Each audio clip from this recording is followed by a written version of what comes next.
A very warm welcome to all of you for coming to Asia Art Archive's annual artist lecture, co-hosted this year with the international program of the Museum of Modern Art. We are honored to have Salima Hashmi as our featured speaker. For our delectable breakfast, we thank Gina Lee. And for the gift bags that you'll receive on the way out, thank you to Aesop. Rarely do so many activities, art making, writing, teaching, curating, and advocating, coalesce in a single figure. Rarer still do they coalesce with so resolute an aim and resounding an impact. In 1983, Professor Salima Hashmi was one of 15 women artists who penned the Women Artists of Pakistan Manifesto. Indeed, she hosted the gathering at her Lahore home.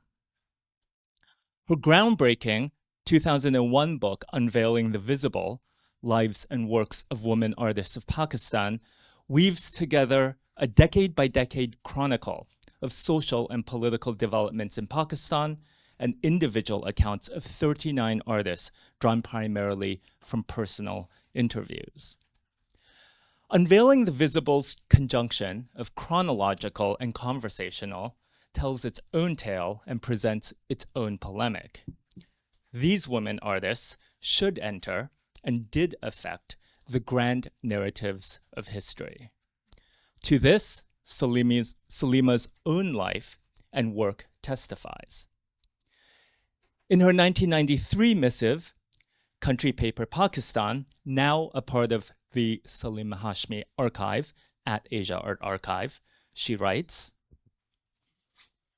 quote, "Women artists, and women art educationists in particular, have been instrumental not only in expressing the state of things as they were and are, but also in resisting and countering its worst effects by continuing to be creative themselves and encouraging and supporting creativity in others," end quote.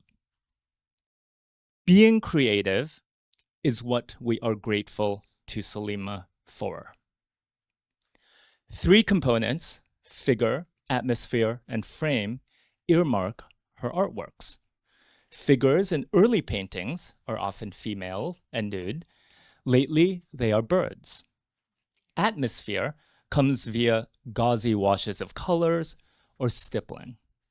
As for frame, orthogonal shapes hint at windows, at doors, at rooms, at a nascent architecture. So might some Salima's life work to create real spaces for women figures in an inchoate world.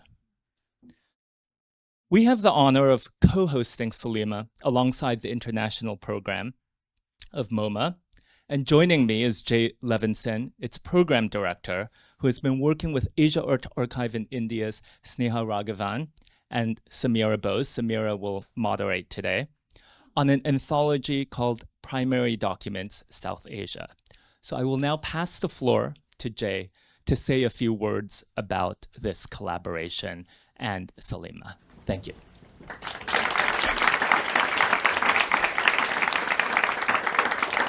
Thanks very much, Chris. We're delighted to be co-presenting Salima's lecture with Asia Art Archive, an organization with which we are very proud to be collaborating. I just wanted to explain briefly my presence here, and in particular, MoMA's connections to the archive and to the speaker. My department, the International Program, was founded in 1952 to organize international traveling exhibitions. More recently, we've changed its mission to focus on connecting the museum with the wider world, and especially the world outside Western Europe.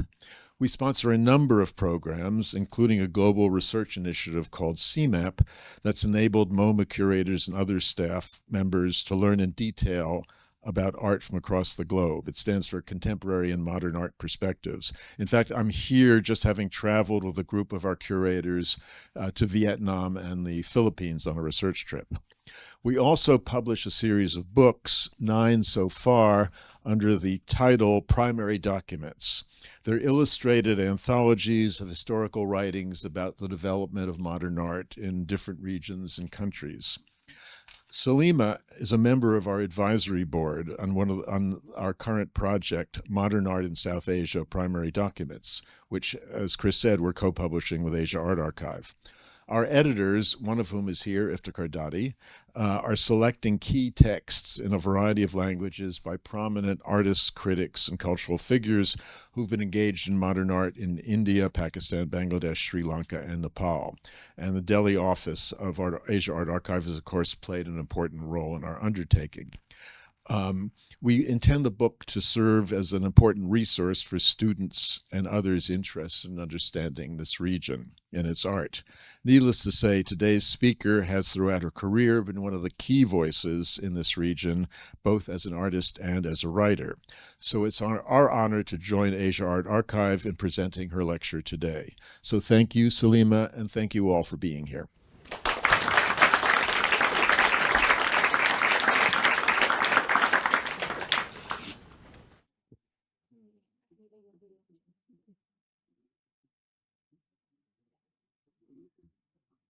Thank you, ladies and gentlemen, for being here.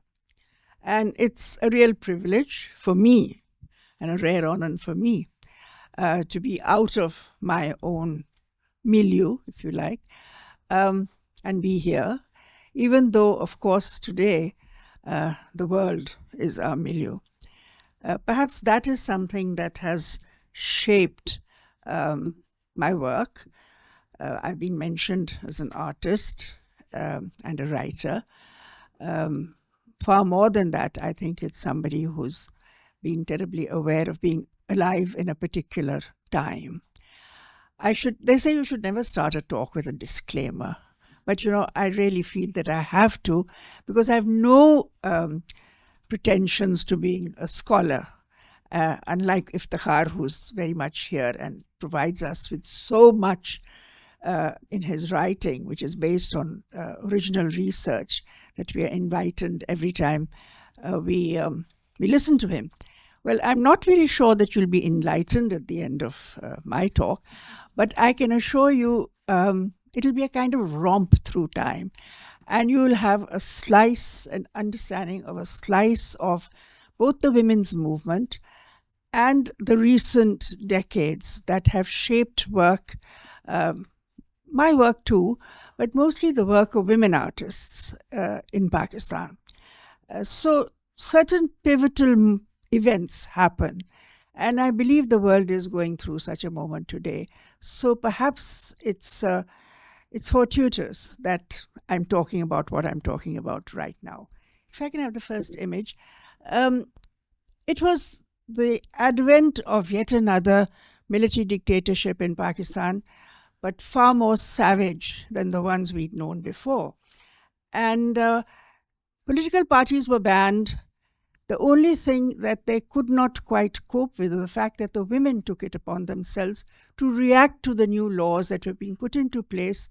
The laws, in this particular case, the law of evidence, which was to make, supposedly under the guise of being an Islamic law, 2 women to be equal to 1 man in the witness box in courts. Women reacted, small bunch of women, 200 of them, on the streets of Lahore, took out a demonstration, which is not really a demonstration. There was a law in place, no congregations of more than 4 people could be in a public place. So in twos, crocodile style, they were going to go to the High Court to present a petition to the Chief Justice, but they were brutally stopped in the way and attacked. This is the first time, actually, didn't even happen during British times, that a women's demonstration was brutally attacked by the police. And we had images like this, which were not allowed to be reproduced because press was censored, but pretty soon they were circulated in pamphlets and in posters. And this is my own student, who's an architect, lives in the US now. And it is this kind of an image that made one realize that now we were the front line. Women were the front line in a response to a savage political regimen.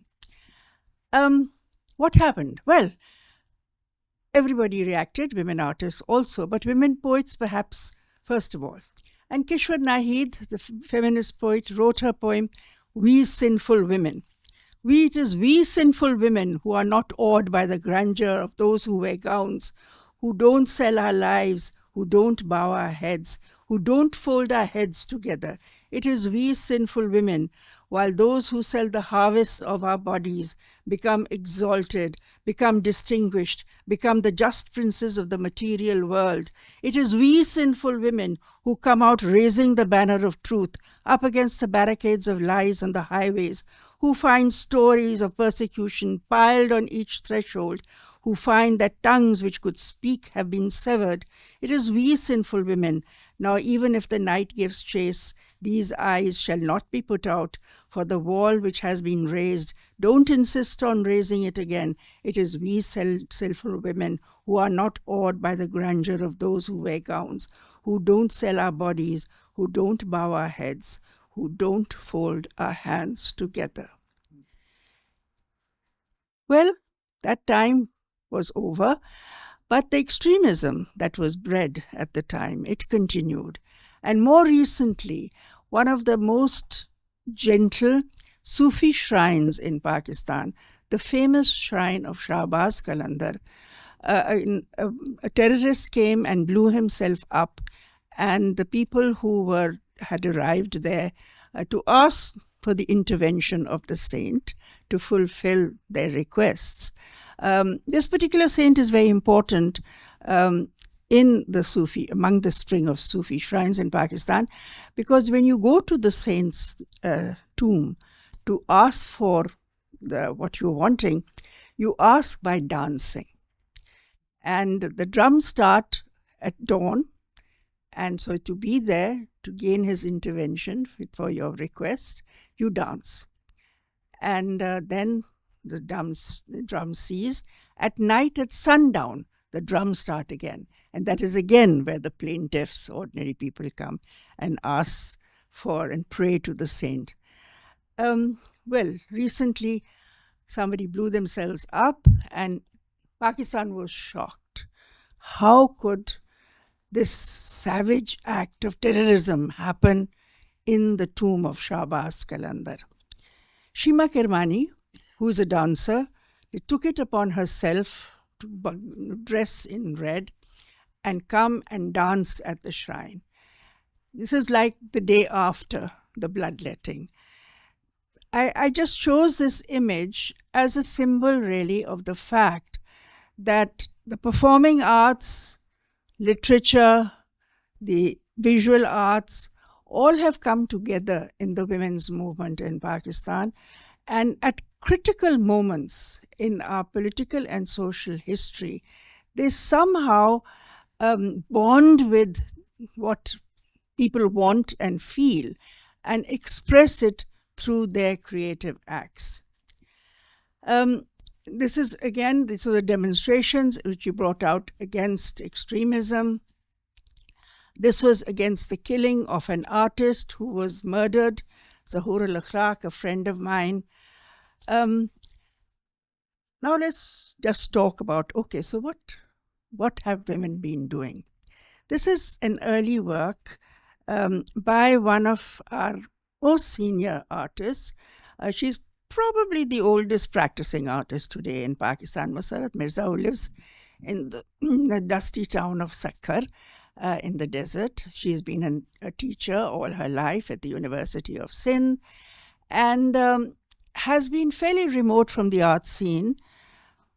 She's practicing Sufi, and you find these very moody works which are to do with her environment. The city streets, which are dusty, colors of the desert, very quiet. So what was she doing in those years of turbulence and turmoil? She was still remote, but we were in touch constantly through letters, and in those Zia years in which women were persecuted like minorities, like public servants, like politicians, everybody in a civil society was under threat. journalists were interned. And this was the first time in Pakistan where an unelected government changed the constitution and brought in so-called Islamic laws. Musarat was a kind of balm at the time. But for the rest of us, as has just been mentioned, we got together at the national exhibition and we decided to draft a manifesto for the women artists of Pakistan. I just showed this image because that manifesto is now a much published document in this book that is called Why Are We Artists? 100 Artist Manifesto. The manifesto begins something like this. We, the women artists of Pakistan, having noted with concern the decline in the status and conditions of life of Pakistani women, and having noted the adverse effects of the anti-reason, anti-arts environment on the quality of life in our homeland, and having noted the significant contribution the pioneering women artists have made to the cause of arts and arts education in Pakistan, and believing as we do in the basic rights of all men, women, and children to a life free from want, and cultural and enriched by the joys of fruitful labor and cultural self-realization, and our commitment as practitioners and teachers of the arts to the noblest ideals of a free, rational, and civilized existence, affirm the following principles to guide us in our struggle for the cultural development of our people, to serve as the manifesto of the women artists of Pakistan. And they follow 7 principles.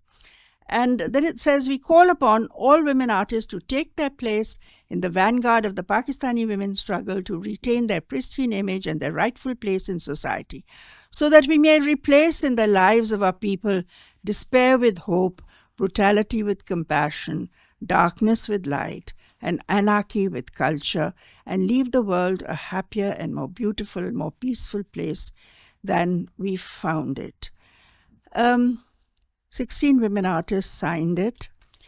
I should say that before this act, we were artists who, by and large, were not political in terms of the way that we worked, and most of the artists were apolitical. But we had been aware of what was happening in Pakistan, and we were aware of the fact that it affected those who were what we call the weaker sections of society the most, which of course it meant the minorities and it meant women. So therefore, that is what we thought should be our guiding principle. And work changed.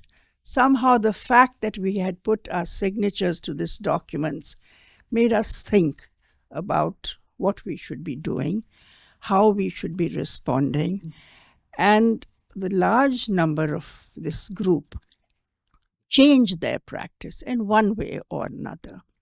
That is something that perhaps occasionally, this was a secret document, I should say, because we could not make it public. It would have been called seditious.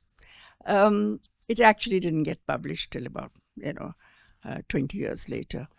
But the fact that we had done it was something that altered our consciousness.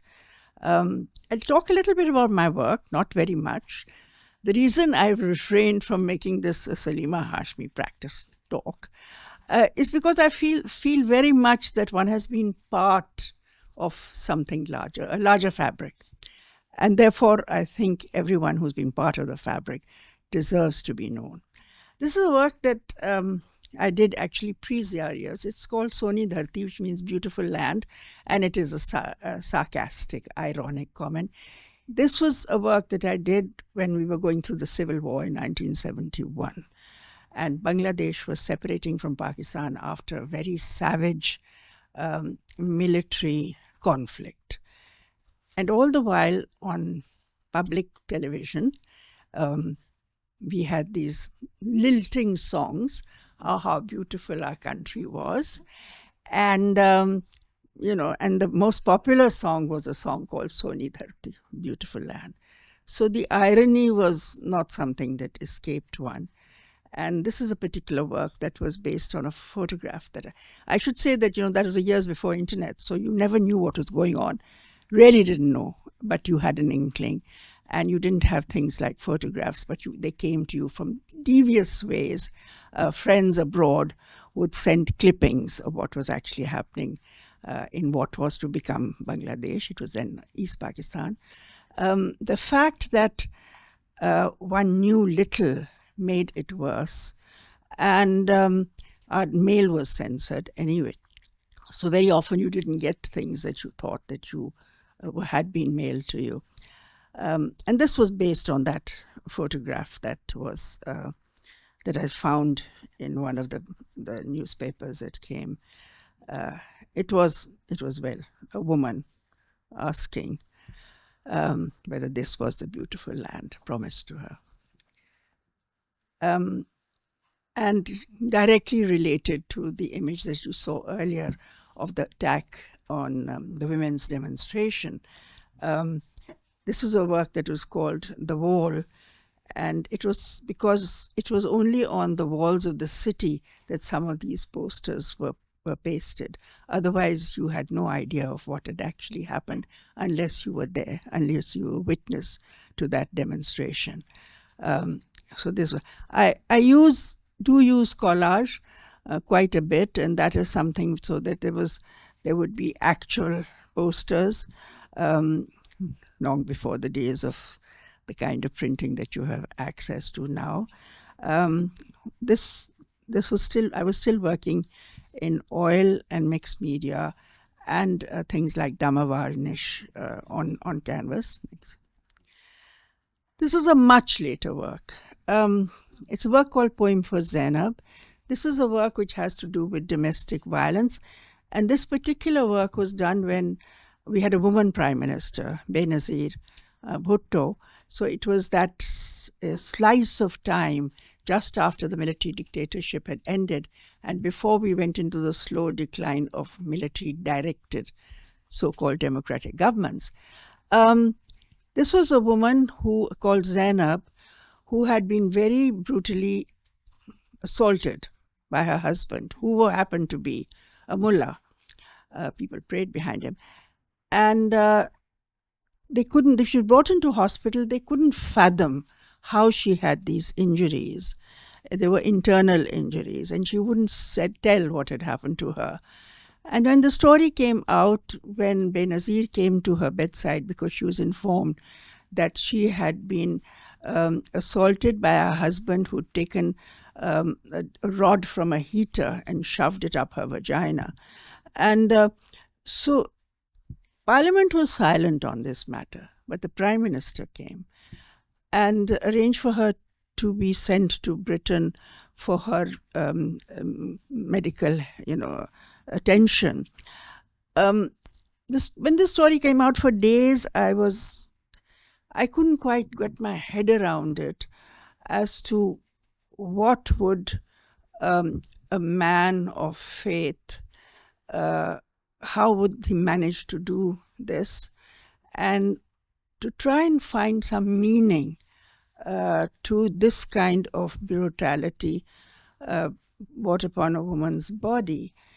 And I used my own face, which was silenced, as a symbol of the silencing of women. This is work on paper, which is tea wash and pigment, and of course collage. And eventually I felt that it was to do with the fact that there is the sacred and the profane so close together that where the woman gives birth from is where the fury is directed. This became a series of works eventually. Next. This is a much later work which came about after the destruction of the Bamiyan Buddhas in Afghanistan.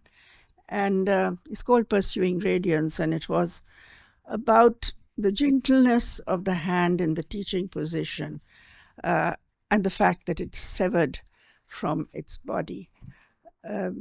These were thoughts again of where the world had arrived as a result of the battle between two ideologies, the Cold War.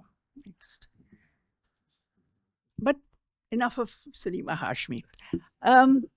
Women in Pakistan at that time, this is post-Zia, had already, I think, begun to group together.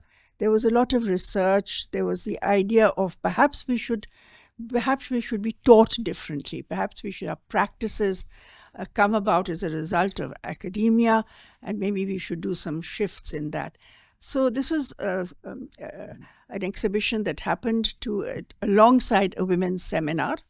A Women's Action Forum was the group that we started during Zia's period. And this was working, and when an artist worked with students, and they made their casts of their bodies and then made a whole installation. So you're looking at a forest, if you like, of women's bodies. Next. And in this is a woman leading the prayer, which is not done. But it was like this. It was they moved the casts around so that you had the feeling that women could lead you in prayer. Next. And the whole movement that started investigating the business of the body and who owns the body, because new laws had come in which it was the state claimed ownership of the woman's body, or so we said, because adultery was punishment by death, which is supposed to be an Islamic punishment.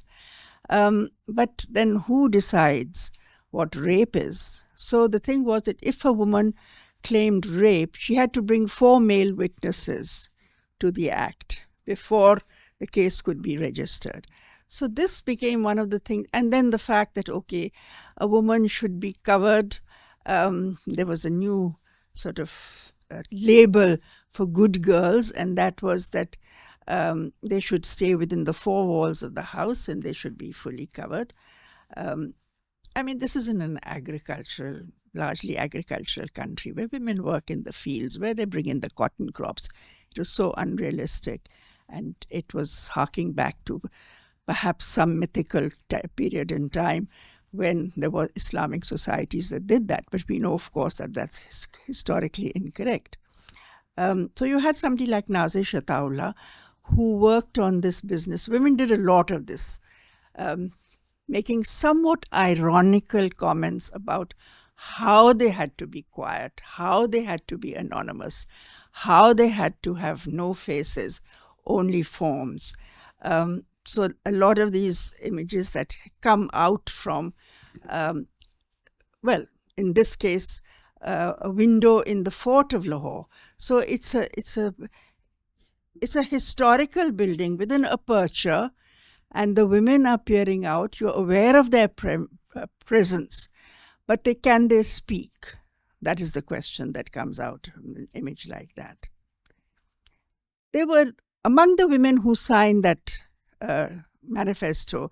There was Nahid Raza, a very well-known artist at the time, and she started this what she called the Woman series, and in which she looked at the appearance of the female body with symbolic references to things like apertures.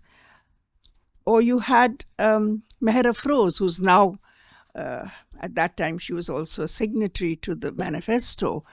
And as she said that, my practice changed in very subtle ways, in ways that I was not even conscious. So this was a series that came out after that. It was called the Pindar series, in which she said Pindar was really a presence, a sense of yourself is what she was referring to. She was primarily a printmaker before she became a signatory to the manifesto. But she shifted from that way of practicing, which was more simply to do with textures, and coming more figurative in an oblique manner, but still there was a vast change in the way that she's now moved quite a bit to using textile as a surface. So the love for texture continues, but there's a direct reference to the feeling of using certain kinds of materials which are connected to women's domestic practices. Durya Kazi is a very well established senior artist now. She's headed the department of University of Art in Karachi. I should perhaps say here that so many of women artists, but also male artists, have been practitioners and academics at the same time. I think this has played a very pivotal role in the direction of contemporary art in Pakistan, that you have some of the best practitioners, the most thoughtful practitioners who are also teachers, which has, I think it provides a kind of a quality to studio teaching, which very often you don't find that when there are people who are teaching who really should be doing other things instead. But Durya this is a work done around the same time that I'm talking, when there's a whole commentary about, okay, so what is a man, what is a woman, what is a woman's role, how superior is the man to the woman? And she did this rather tongue-in-cheek drawing in which it's called male-female, and you have, on the right you have the woman's body, which is there's her pelvic bone, which is of course tells you, her body structure, and then how much cloth she requires for the modesty of the shalwar. She only needs 2.5 meters. She's clad in that. But for the male, he needs a lot of material. So, to cover his body. So there's a kind of a tongue-in-cheek allusion to the male's grandeur and sense of himself, while we all know that it's, whatever. Iftikhar is here, and I want to really mention, because he was one of the group of artists in Karachi who looked to what Karachi was about, a metropolis, the only one in Pakistan really, and subcultures of many kinds that were growing around them. And the fact that the artists then looked at them for looking at popular practices which are there in crafts, which are within a very, very urban living, and then getting inspiration from them, and not just that, setting up conversations with things that are emerging out of cultures and the myriads of cultures that are in a city like Karachi. Asma Mundrawala was one of the, at that time, a student who was just beginning to practice came out in the Indus Valley School of Art and Architecture. I haven't mentioned the main academic centers as yet, because I wanted to talk about that a bit later. But somebody like Asma Mundrawala, who graduated at that time, I think saw Karachi with the eyes of somebody who is an urban person, as opposed to so many that used to come to, say, in Lahore, to the National College of Arts, who came from rural Pakistan. So there was this definite difference. And she's talking about, a popular figure from performing arts, but who's also using 2 languages. And she's saying "theek thaak hai," which means everything is well. But because Urdu is written, from right to left, and English from left to right. So she's kind of plays with it and has it as though it's written right in the English manner, but just actually the words that are coming out are Urdu. These were imagery that came about from these group of artists who were practicing in Karachi at the time. There you got the vibrancy of the city very much from how they were using color, how they were using materials, how they brought their images from things like posters and calendars and film banners. This was a new way of making images in Pakistan. And women artists were among the key practitioners. Shazia Sikandar, who is now a very well-known, internationally celebrated artist, studied miniature painting at National College of Arts.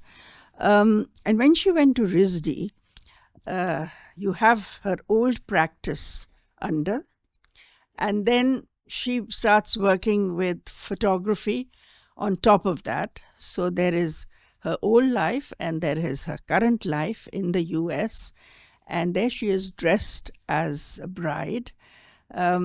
Because as soon as you finish your master's, as anybody from South Asia would tell you who's female, enters the marriage market. And then there is a pressure from the family that, okay, so we've done our bit by you. You are educated. You are able to stand on your own 2 feet, which means you have to lean on a man. And so, of course, as soon as Shazia graduated, there was that pressure that, okay, so when are you becoming a bride? And she sort of played with this idea with having the new medium on top, the bridal costume on top, and behind her is the grand tradition that she was trained in, which was, to look at this slow-moving culture that was from which the miniature emerged. So there's a kind of a play to do with time, today with the women's role, today with what the woman is expected to be, which was some of the points of focus in her work at the time. There are many women artists in Pakistan who, to my mind, did not get the kind of importance or focus that they deserved. And among them is Lubna Agha, who she went to the US and settled there because her husband moved. And so she was out of really the limelight. But to my mind, she was one of the finer artists.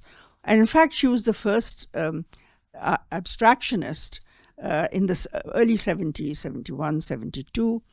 And this brings me to an exhibition that I curated in the late 90s, which was called An Intelligent Rebellion, Women Artists of Pakistan. And this opened in the UK, in Bradford, and it went to Paris also. There were 24 women artists in that, and Lubna's work was featured. This is a work which refers to the woman's body being carried to the grave. And it's symbolic. It is not meant to be representational.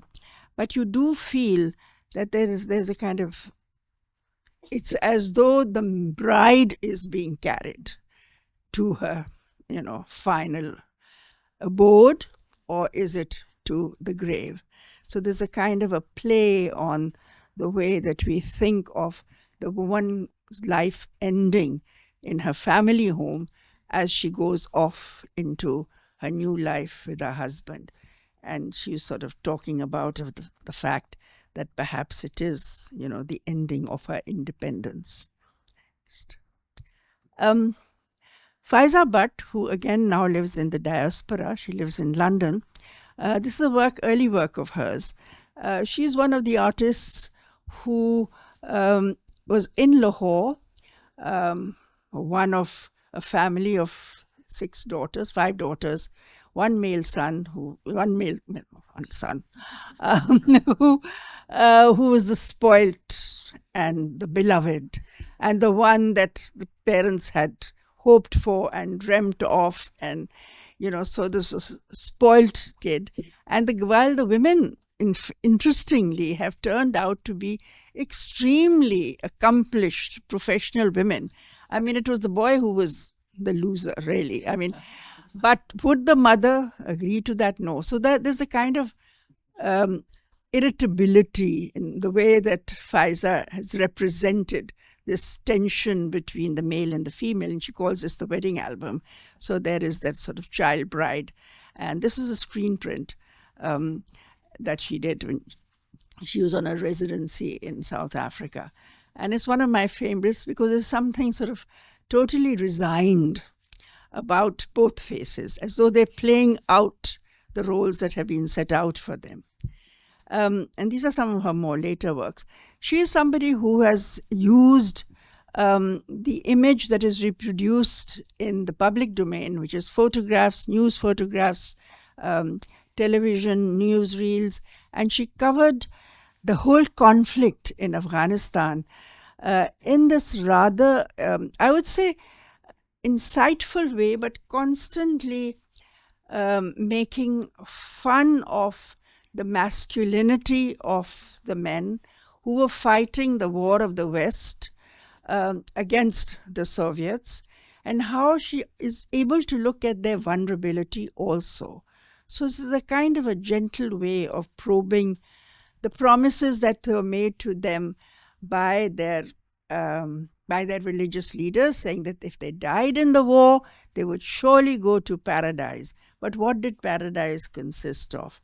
That she investigates in so many of these beautifully crafted works, sometimes done with pointed pens, felt tip pens, and water-based mediums. That was part of a series called Placebo for My Warriors, where the world above, where they're going to when they kill themselves with a bomb, is going to be all marvelous and butterflies. Next. I'm now looking at practitioners today, and I think one of the things that occurs a lot in women's work is their allegiance or their odes to their mothers. And in this case, there's Nusrat Latif Qureshi, who's an artist now who practices in Australia and Melbourne. And there is her mother's image, and she's dressed up as her mother, and the fact that she's almost interchangeable with her. Ruby Chishti, again, is a diaspora artist. She just recently had an exhibition in Lahore. Very accomplished sculptor. And then she disappeared for 10 years. I didn't run into her at all. And I was wondering what she was doing. And I met her then in Lahore. And I said, where are you? And it so transpired that her mother had an accident. And for 10 years, she was looking after and nursing her mother and given up her practice. I think it brings to the forefront as to very often what the roles of women are. They have to give up their practices. Practices are put on hold while they fulfill other roles that are required for them. This was the first time she came back, and she was using recycled material. And this is a work which is called My Birth Will Take Place 1,000 Times, No Matter How You Celebrate It. It refers to the fact that, she was the fifth girl to be born, and the family was in despair, and there was much weeping and wailing, which of course she was told 100 times when she grew up. And she is now, to my mind, one of the most distinguished sculptors that we have. And she works entirely in fabric, recycled fabric. This is a work which is called Giving End, and this was part of a show that I curated, which was in Preston in England. And so many people responded to that and said, this is exactly how we feel at the end of a working day. And and she picks on these sort of very emblematic animals or images which are so much part of South Asian existence. The buffalo, is very often a life giver. Shahnaz Ismail, who's a designer by profession, but now I find that with many practices, and I'm sure this is happening all over the world, women are blurring the boundaries between domestic practices and professional practices, and based on, for example, textiles, which is Shahnaz Ismail's area. This is a work that she did for a show that I curated in New York next. And this is to do with darning. And it's based on a poem by Amrita Pritam, which is, I will meet you again, which is when her partner leaves her and says, we will meet again. So it's a delicacy of life being worn away, of having to put patches together on it, old pieces of cloth that you bring and remake them become reborn. Difficult lives of working women, especially when there's conflict in the streets. Karachi has been a very difficult city. This is an old work by Ruhi Ahmed, which is called Tread Carefully, because she was working in another part of the city, teaching, and every morning her mother would map out what would be a safe way for her to get home. And so she made these various maps, which were the safe areas, safe pathways to and from work. Next. This is a work of hers, which is actually a video work. And I curated a show in Delhi, which was based on 1947 on partition, called The Night Bitten Dawn. And this is a video that she had done of a needle and thread, in which she's sewing the skin of her palm. It referred to really the pain that her parents went through when they moved from when partition took place, moved from what was India and came into Pakistan. So there is this fact that, okay, it was like having, the skin of your hand being threaded, and this was a map that they were making across the body. The body actually becomes something that artists have looked at.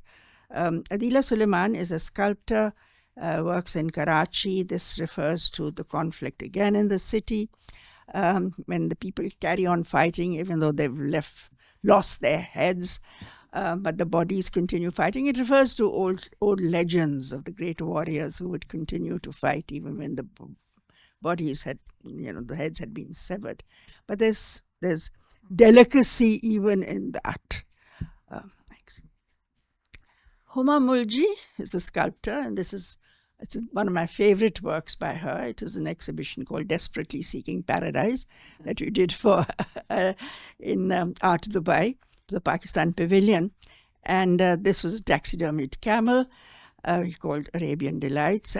I'd asked that every artist that participated should have some reference to what Dubai meant, which was, the immigrant's dream. You were going to make your fortune for yourself and your family if you went there. And of course, you took everything that you required with you, and therefore the camel, we called her Leila, actually.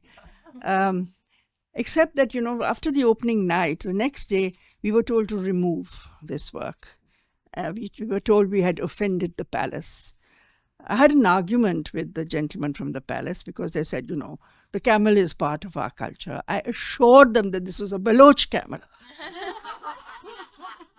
But they wouldn't have any of it. And so it was removed, and luckily Charles Saatchi bought it. So that was fine. Next. And this is another work by Huma. A lot of her work has these strong undertones of commentary, which is always told with humor. This is, can you take your shoes off, please? Everybody knows what happened after 9/11, especially if you had Pakistani passports.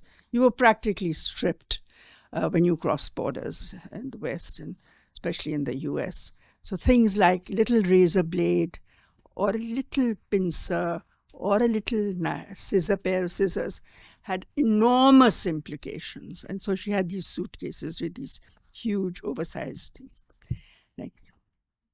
Naiza Khan, who actually I think is doing a lecture tomorrow at Harvard in the Asia Institute. And I think with Naiza's work, she's an artist who is constantly reinventing her practice. And this was something that I really liked because it included the city and getting out of the gallery studio thing, in which you used henna and henna stamps that you have for decorating your hands at marriages. So you have a template in which you do that, and these wonderful patterns. So she did them on the walls of Karachi, and she would get up at 5 o'clock in the morning with her student and go and put this on the walls.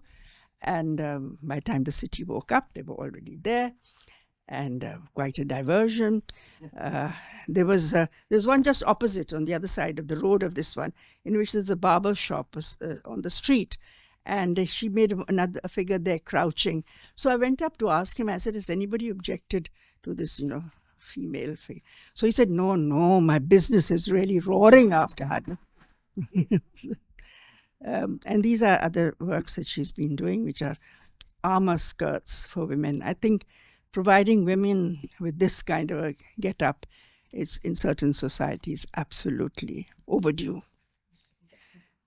I was talked to earlier about women's practices having turned to materials and processes which were before this in Pakistan not supposed to be part of fine art practices. Masuma Sayed's women in South Asia, when they comb their long hair, the hair that comes out is supposed to be kept because somebody can cast a spell on you if it goes into the wrong hands. So she collected all her mother's, combed out hair and made this the crown. And it's, her mother has passed on, but the work is still there. And then she used to clip her fingernails. And so you walked into the studio and she'd be waiting, please have your nails grown.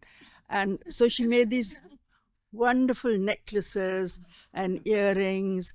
So somehow the idea of not letting anything go waste, which perhaps is something that has to do with the woman in the home being far more attentive to.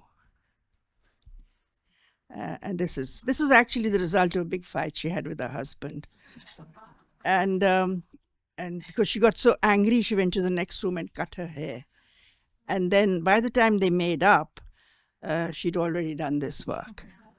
So she said, maybe you should fight more often. But it's a really wonderful work. It was part of, it was an exhibit with the first Lahore Biennale in the museum. Thanks. And I'm going through very quickly now. Other practitioners, Talha, who lives in New York, using the subway map as her surface, making the traditional vasli, which is the painting surface, out of the subway map so that her location becomes embedded in her work. Work highly traditional, the location somewhere new. And this is another work by her, Starry Night. Saira Sheikh, who passed away at a very young age. I just put this in because these are very nostalgic views of her life. This is when she found out that she had cancer and was looking back to her childhood and looking perhaps forward to a future that she might not have. Shakila Haider is of Afghan origin, and she sometimes does these works which are subtly critical of the male presence, which is, it's a highly patriarchal, tribal society that she is part of, and the fact that there is a kind of barrier to gaining access, which is enforced by the fact that it is male and they know better, and they're sort of between you and your ways into looking forward. Next. Farida Batul is, she works, this is just one of her things. It's a lenticular print, so if you walk by it, it's skipped, and it's called Nairisa Shahr Lahore, and there's no other place like Lahore. Behind, there's a grim story. There were riots in Lahore in which buildings were burnt, riots by religious zealots who were protesting against the publishing of cartoons about the Holy Prophet in the West. But of course, we destroyed our own city as a consequence. And but the girl, and she was out that day with her camera taking photographs, and she came back and did this kind of work in which you forget what happened before and you look forward. I just want to refer to this particular, and there's some handout outside. This was a project in which the idea was to make a global tapestry, an image created by artists, and there was a project in Venezuela in which women were working on images of their dream home. These are women in a shelter, women's shelter in Lahore.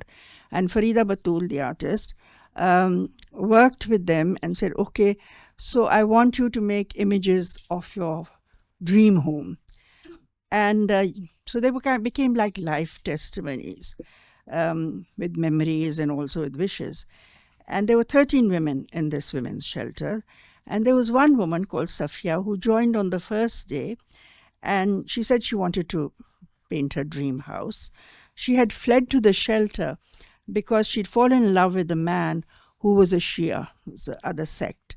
But she was beaten regularly for her defiance by her brothers and her father. And so the police took her to the shelter because the court said that she can remain there until they decide and give her permission to marry. So that was, and she was part of the first day of this project. And 2 days later, she was to go to court, and her rickshaw was stopped, and her brother, a younger brother, killed her right there with an axe. The women in the shelter were shattered, but they chose to continue their project, and they named it For Safia. And the work joined the tapestry, and it was exhibited across the globe. Another project that Farida has done, which is called Hum Jo Tarik Rahon Mein Mare Gaye, We Who Were Killed in the Dark Alleyways. This was a poem by Faiz, and she got researchers. There's a group which is called the Awami Art Collective, and they're not just artists in the group, they're anthropologists, they're writers, they're designers. So they collected these cuttings and made these cuttings of people who'd been killed through public violence in Pakistan from 1987 to 215. And they kind of encapsulated the history of violence in the streets of Pakistan. And for different reasons. It was for religious reasons, for sectarian reasons, ethnic reasons, various kinds of religious violence. And these were news items that they made these buntings out of and put them in a kind of labyrinth in the biggest garden in Lahore, public gardens. And people walked through them. And they realized as they were looking, they were looking at real history, things that had been forgotten, but they had been part of their lives in over 2 decades. And this is how it looked from the top. And hundreds and hundreds and hundreds of people came. So this intervention by an artist in a public space was of some consequence. And just coming to the end, Aisha Jatoi is an artist. We people who've been through military dictatorships, I don't know if it happens in other countries, but you suddenly find that in your public spaces and crossings, instead of statues or whatever, you have things like fighter planes or a submarine, just to remind us who's kind of looking after all of us. And that happens in Pakistan also. There was a project in which artists were asked to intervene in public spaces. So Aisha did this. She bought her laundry, which all happened to be red, and decided to wash it by the roadside and then hang it out to dry. Well, pretty soon a policeman came up to her and said, what the hell do you think you're doing? So she looked very innocent and said, I'm drying my laundry. And she made a video of the whole thing, so it's there for posterity. And Mariam Abraz, this is on her aunt. The word spinster is something that people use as a kind of derogatory term. But it's an aunt who had aspirations, and she's done a series of these photographs. Almost the last is Sara Ahmed is an artist who just showed recently in Lahore for the Faiz Festival. She's somebody who's lived in the US, had a long interruption in her practice for reasons that I don't want to explain, but they are reasonably familiar to women's lives. And she's come back and she went to the north of Pakistan where, because of warming, there was a great movement of earth, a landslide, which covered a village and created an artificial lake. Thousands lost their homes, and now that place has become a tourist haven. So she went and spent some time with the people who'd lost their homes. And of course, the ones who suffered most were women. So she'd made some photographs and made these collages out of the rocks and out of how the landscape has changed. Women make these hats in that area. So she told the story of the landscape with the women's hats and the women lying, not seen, unseen, and just the hats speak of their loss, their homes, their culture. Just 2 or 3 images of women who are now doing, more art, which is more to do with performance. Is there. And just a little thing about what is the role of an artist, after all. I'd like to do a quote from Fairs, the poet. It says, "My answer is and would be, we are the offspring, in direct line of descent, of the magicians, the sorcerers, and the music makers of old. In times gone by, these ancient ancestors of ours could make the rain come down with their incantations and with their songs. They could make the deserts bloom, and they not only implicitly believed that they held these powers, their community believed it too. This is because they found for the hopes and fears of their people, for their dreams and longings, words and music that the people could not find for themselves. And by bending their collective will to a desired end, they would sometimes make those dreams come true. So that is who we are.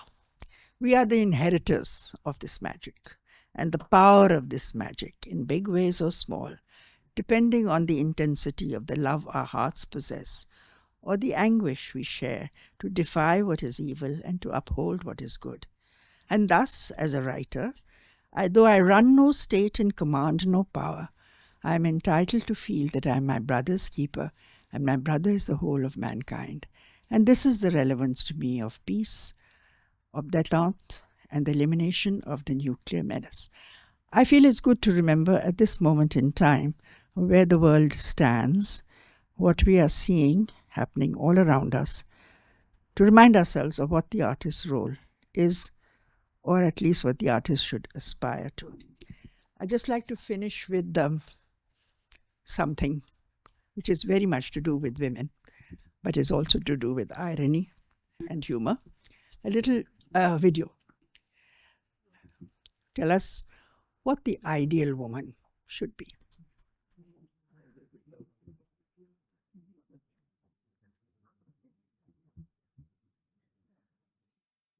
मैं एक लड़की हूँ, मेरी उम्र 24 साल है। मैं पाकिस्तान के शहर लाहौर में रहती हूँ। मेरा मजहब इस्लाम है। मेरे घर में 6 अफराद हैं। मेरे 2 भाई और 1 बहन है। मैं बीए पास हूँ। मुझे किताबें पढ़ने का बहुत शौक है। मैं बहुत अच्छी तस्वीरें बनाती हूँ। मैं कभी झूठ नहीं बोलती। मेरी सबसे अच्छी सहेली का नाम आयशा है। मेरे अब्बू ऑफिस जाते हैं। मेरी अम्मी घर का काम करती हैं। मैं घर के कामों में उनका हाथ बटाती हूँ। मुझे फूल बहुत पसंद हैं। मेरा पसंदीदा रंग पिंक है। मैं बहुत मजेदार गाजर का हलवा बनाती हूँ। मैं एक लड़की हूँ। मेरी उम्र 24 साल है। मैं पाकिस्तान के शहर लाहौर में रहती हूँ। मेरा मजहब इस्लाम है। मेरे घर में 6 अफराद हैं। मेरे 2 भाई और 1 बहन है। मैं बीए पास हूँ। मुझे किताबें पढ़ने का बहुत शौक है। मैं बहुत अच्छी तस्वीरें बनाती हूँ। मैं कभी झूठ नहीं बोलती। मेरी सबसे अच्छी सहेली का नाम आयशा है। मेरे अब्बू ऑफिस जाते हैं। मेरी अम्मी घर का काम करती हैं। मैं घर के कामों में उनका हाथ बटाती हूँ।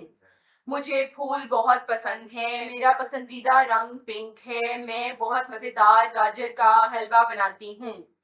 मैं एक लड़की हूँ। मेरी उम्र 24 साल है। मैं पाकिस्तान के शहर लाहौर में रहती हूँ। मेरा मजहब इस्लाम है। मेरे घर में 6 अफराद हैं। मेरे 2 भाई और 1 बहन है। मैं बीए पास हूँ। मुझे किताबें पढ़ने का बहुत शौक है। मैं बहुत अच्छी तस्वीरें बनाती हूँ। मैं कभी झूठ नहीं बोलती। मेरी सबसे अच्छी सहेली का नाम आयशा है। मेरे अब्बू ऑफिस जाते हैं। मेरी अम्मी घर का काम करती हैं। मैं घर के कामों में उनका हाथ बटाती हूँ। मुझे फूल बहुत पसंद हैं, मेरा पसंदीदा रंग पिंक है, मैं बहुत मज़ेदार गाजर का हलवा बनाती हूँ। मैं अब एक लड़की हूँ, मेरी उम्र 24।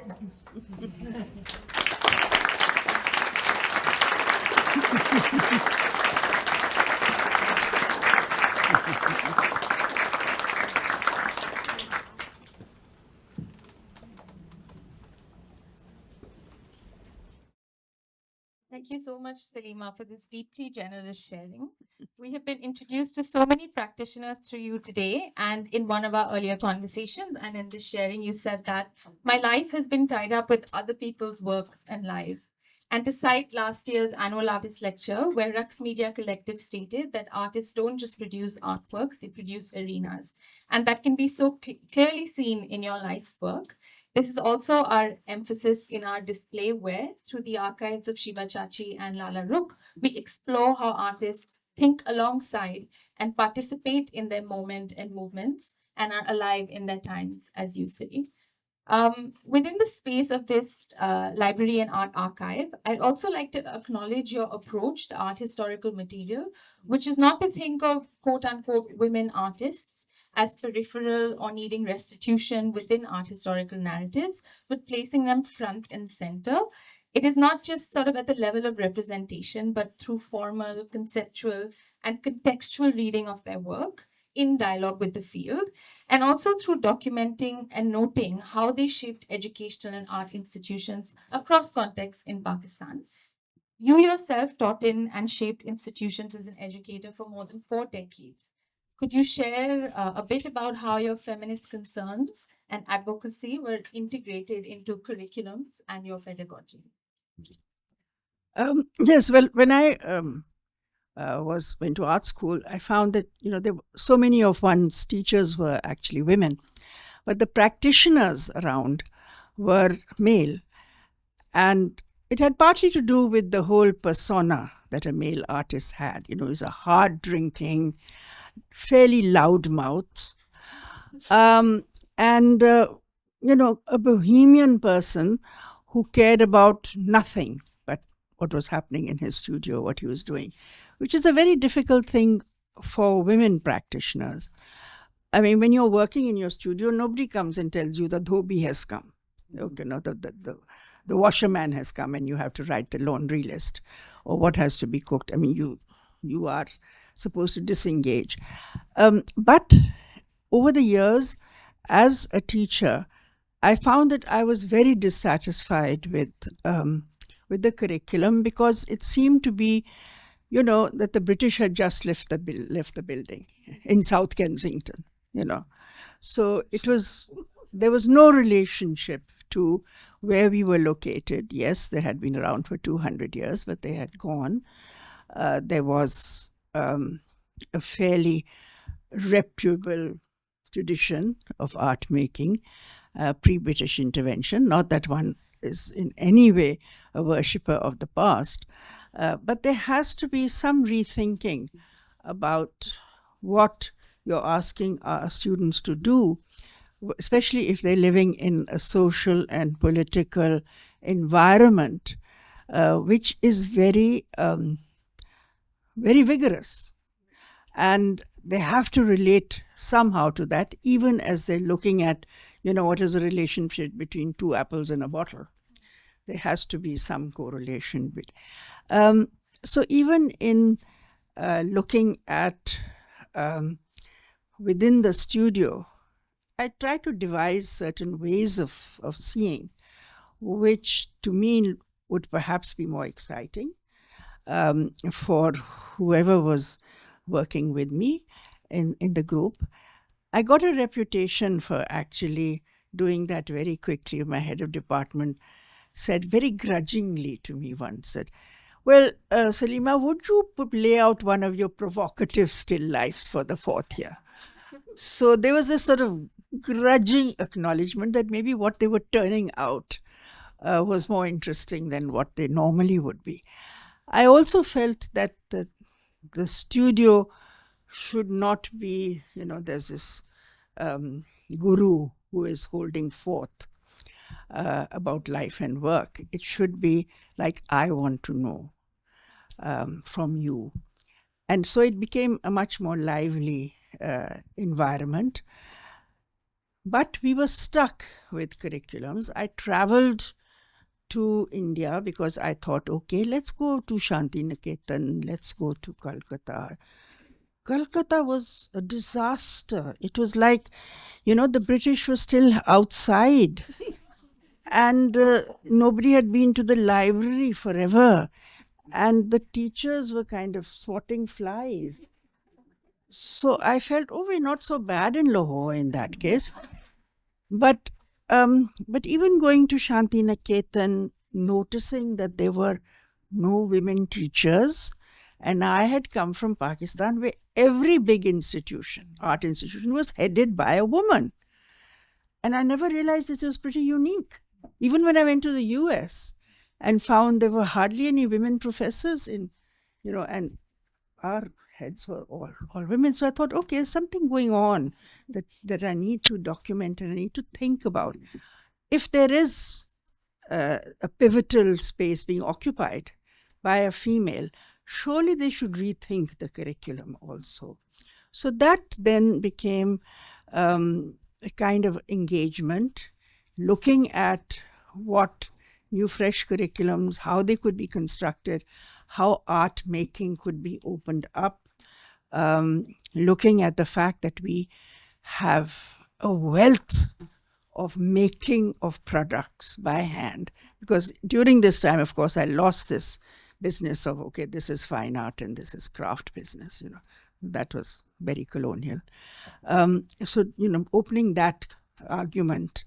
And then, as you saw, people like Masuma look at every kind of material which was close to them.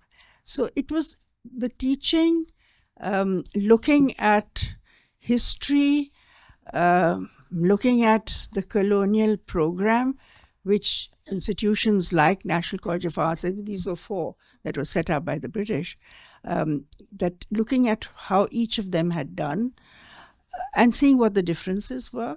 So really that was very much, and we were living through very difficult political times. I'm guilty of sending my male students out to witness a public hanging in Lahore. I felt they should go, they should see.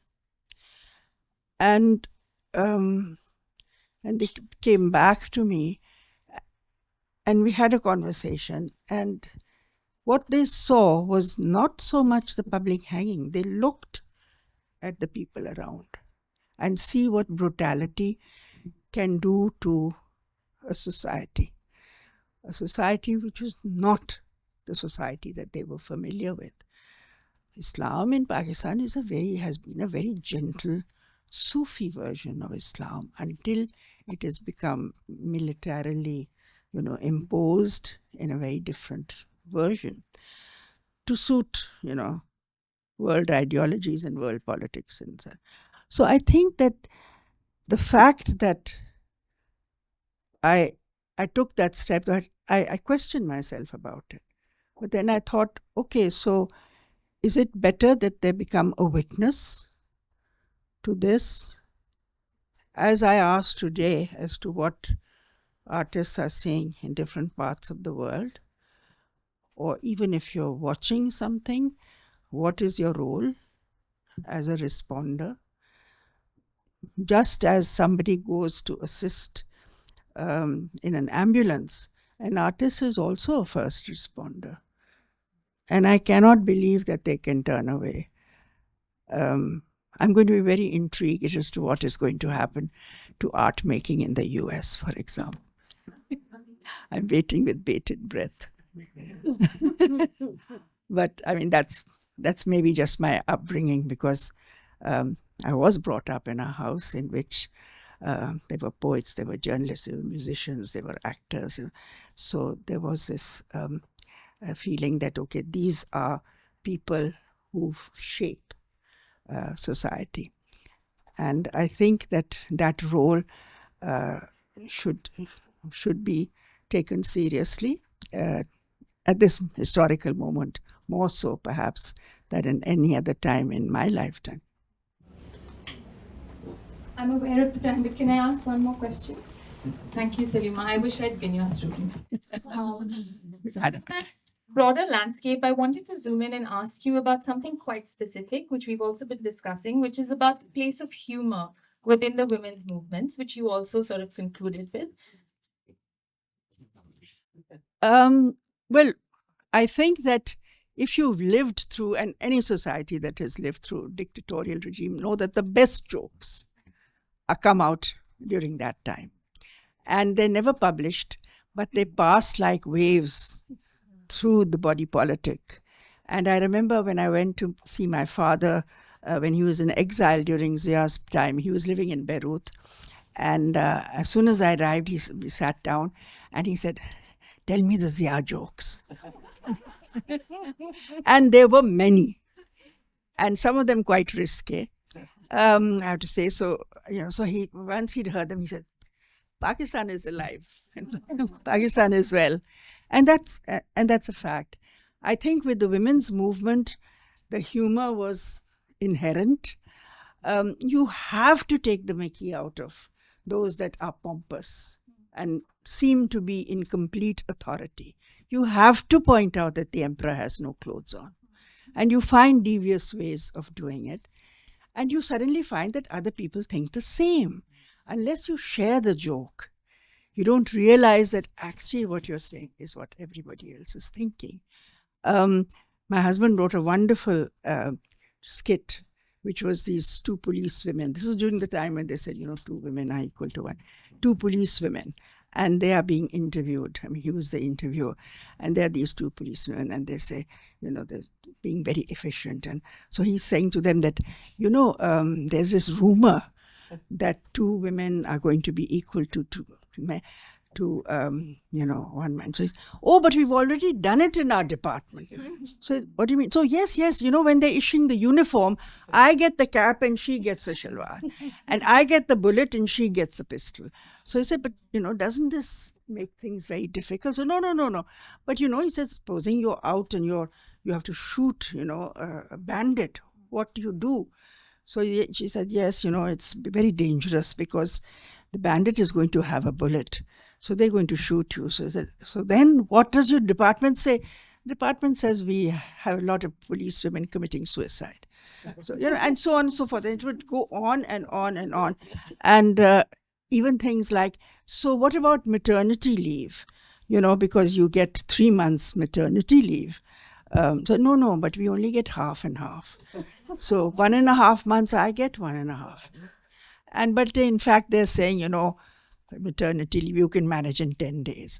So I said, but still, it's not something that, if you have maternity leave, if you have 2 women, they can put. No, what do you mean? Our department has said you get 9 women together and you can produce a child in a month. And so on and so forth. And it would carry on in this totally ridiculous manner. And there would be like hundreds of women at these audiences.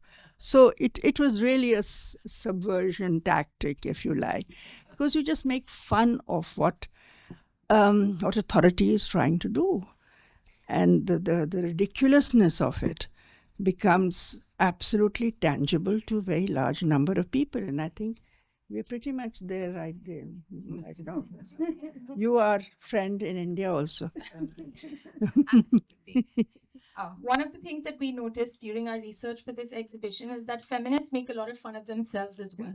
So I'd like to, if you'll indulge me, read one joke before I open up the floor. Question: how many feminists do you need to change an electric bulb? Answer: 5. 1 to change the bulb, 2 to write about the process, and another 2 to make a video. But on that note, I'm aware of the time, so I'd also like to open up to any questions that audiences may have.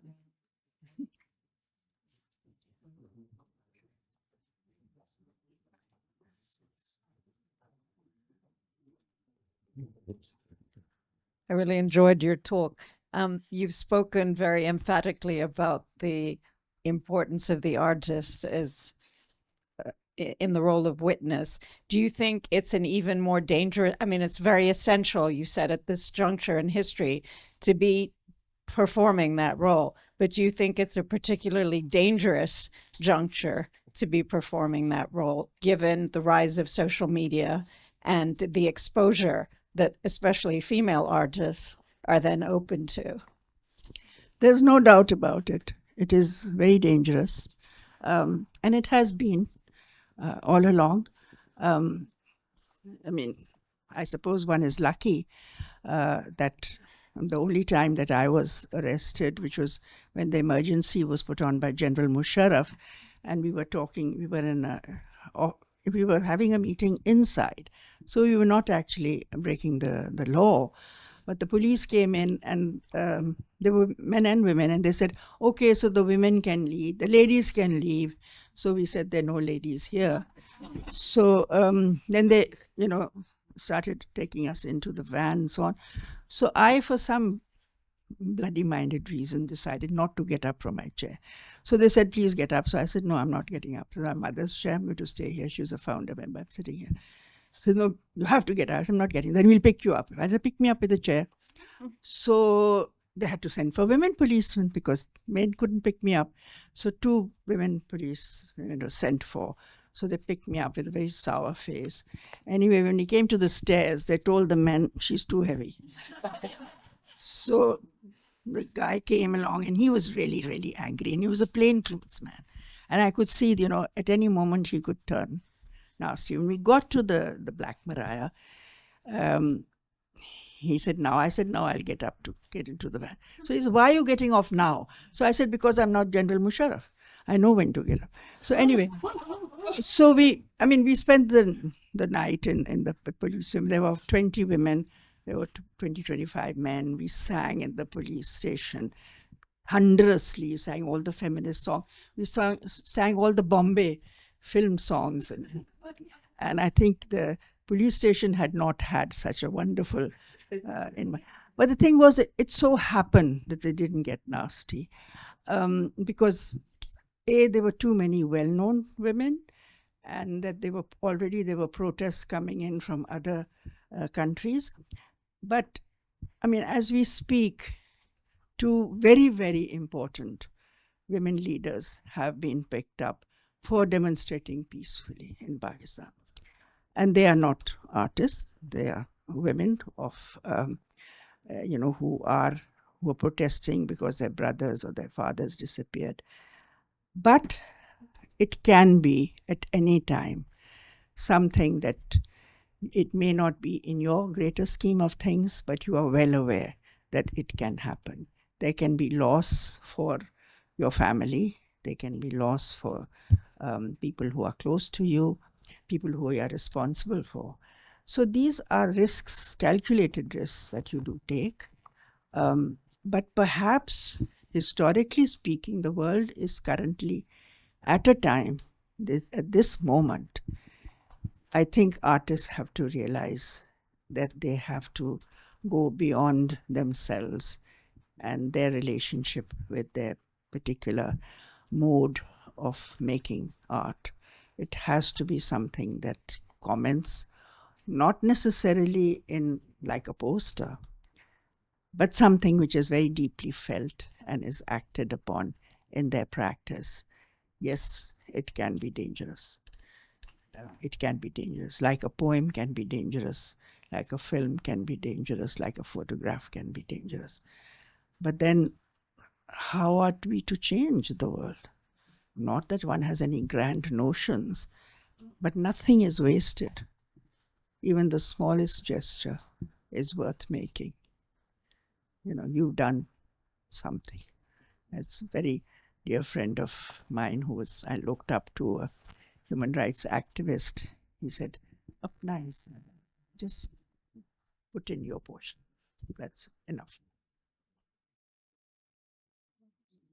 I think we can take one more question.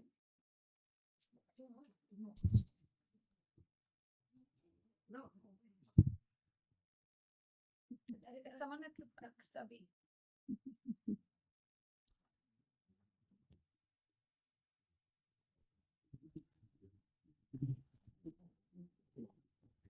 Thank you, Salima. Very, very inspiring talk as always. Picking up on your last point with regard to, am I better audible now? Okay. Thank you, Salima. Very, very inspiring talk. Picking up on your last point about what artists can do and what artists have always been doing, what do you think institutions should be doing now?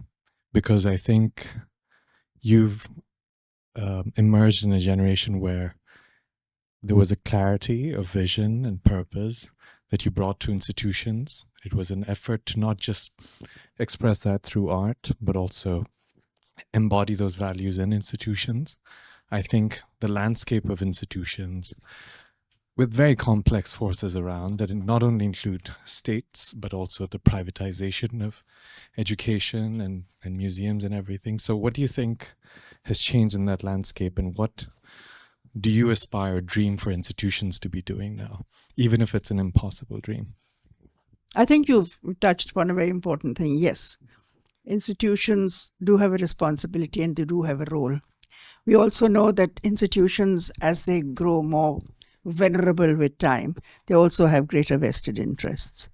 They are dependent on the state, or they're dependent on certain sponsors, and they are reluctant to rock the boat. It is exactly at moments like that that new institutions come into being. And you do find that there will be a group who will decide that, okay, they can no longer operate within the framework, so they shift the framework. And that is beginning to happen. I mean, I have seen in recent months, even in a city like Lahore, innumerable groups of artists have got together, young people, who find that the established spaces cannot afford to give them a showing because they're reluctant to show what they're doing. They simply take a space, whether it's for a month, it may be for 6 months, and decide, or they convince, something like an empty factory to put their work there. And I think the passion is what counts. And if there are enough people who can get together and decide that this is what we are about, it can happen. I remember that there was a moment in my life also when, I was shunted out of NCA. And my friend Zahurul Akhlaq sort of met and said, listen, Shanti Niketan started under a bunch of trees, So do you think we can do that again? I mean, sadly, he was killed a few weeks later. But I always remember that sort of moment of spark, saying, we can simply shift. We just need 5 people. We need 6 people. And I do believe it can happen. I think the greater the momentum of the awareness that things have to change, that there has to be a statement, that there has to be some response, I think that the more likely that there will be enough people to actually start the structure of an institution. That's the way they begin, in any case. And this is the moment, I tell you. This is the moment to do that. Don't wait for Columbia University to do anything.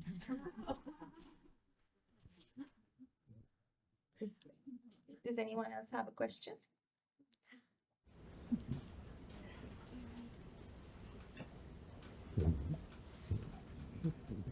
Okay, if we don't have any more questions, I'd like to say thank you so much, Salima. It's really, really a privilege to have you here.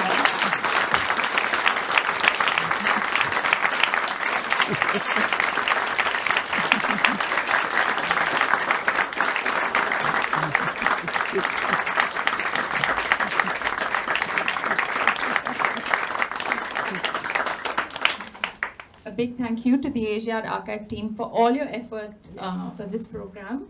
And I know that this is a very, very busy and intense week in Hong Kong, so good luck to all of you. And I hope you have a good day. Thank you. Thank you.